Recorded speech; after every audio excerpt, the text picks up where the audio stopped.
Hey, Thea here, and I wanted to make a blog about finding your creative voice. Now, I might be looking down because I have some notes here I wrote, and I want to make sure I cover everything, but there are 5 points that I really want to talk about in terms of finding your creative voice. Now, this might be in relationship to being an artist, it might be in relationship to being a marketer, you might be a photographer, you might be a writer, but everything I'm going to talk about is going to apply to any of those things.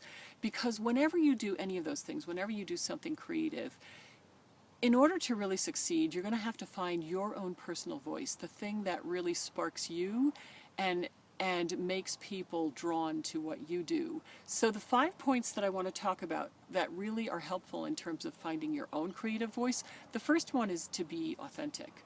When you're being creative and you're expressing yourself, the most powerful way that you can do that is to be completely authentic and come from a place that is your own, comes from your heart, comes from your thoughts, comes from the things that really get you excited. So being authentic and being yourself is one of the most powerful things that you can do in terms of creating and finding your own personal voice. Now, the next thing is to be willing to experiment and make mistakes.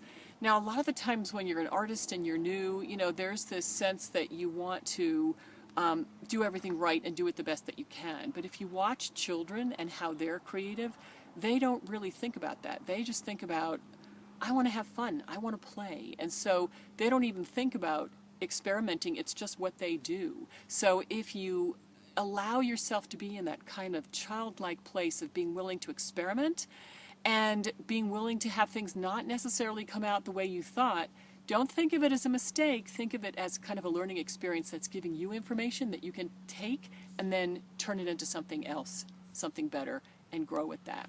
Now, the third point I want to make is that very often as an artist, as a marketer, as a writer, there are certain people that we really admire because they're making art the way we like, they're making, writing the way we like, they're marketing the way we like, and we're really drawn to what we do because of how they're doing it. There's something about the way that they're doing it that really draws us in.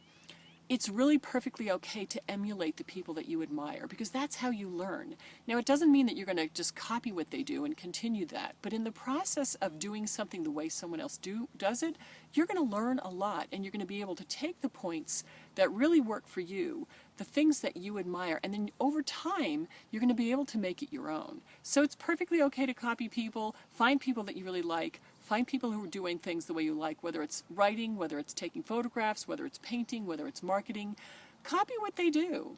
Not word for word, but copy the style, copy how they do things, copy the subject matters that they use. And then over time, the more you practice, that will then become your own voice and not a copy of someone else's.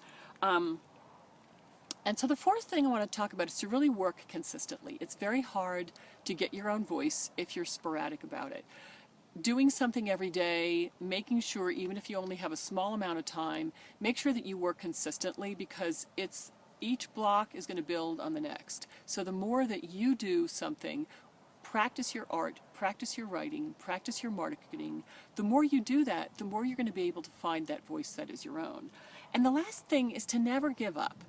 If you have a dream of being an artist, if you have a dream of being a writer, if you have a dream of being a marketer, you want to make sure that you do it long enough so that you reach that level of expression and success that you're looking for. It might take longer than you think, but the reality is if you never stop, you're going to reach that point eventually. So those are my tips today about finding your creative voice. Hope that was helpful.